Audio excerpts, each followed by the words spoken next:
नमस्कार, मी ज्योती तू सांबड आपले जनशक्ती महाराष्ट्र न्यूज चॅनलमध्ये स्वागत करते। बीडच्या अंबाजोगाई येथील स्वामी रामानंद तीर्थ वैद्यकीय महाविद्यालयात एक धक्कादायक प्रकार समोर आला आहे। केज तालुक्यातील होळ येथील रहिवासी घोगे कुटुंबाच्या नवजात बाळाला मृत घोषित केल्यानंतर अंत्यसंस्काराची तयारी सुरू असतानाच बाळ अचानक रडू लागल्याने नातेवाईक ही थरथर कापले।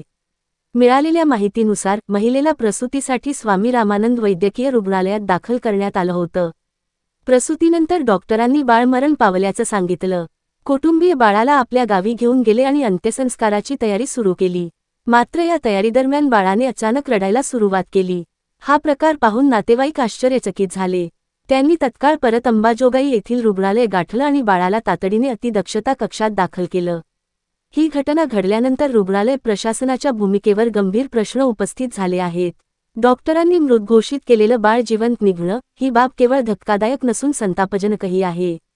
हा अक्षम्य दुर्लक्षाचा प्रकार आहे की उपचार प्रक्रियेत काही चूक झाली होती याचा खुलासा अद्याप झालेला नाही।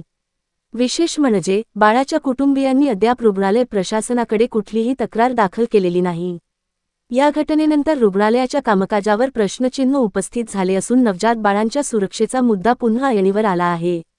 पुढील अपडेटसाठी Janshakti Maharashtra news channel subscribe करा, शेअर करा, लाईक करा, बेल आयकॉन दाबायला विसरू नका। धन्यवाद।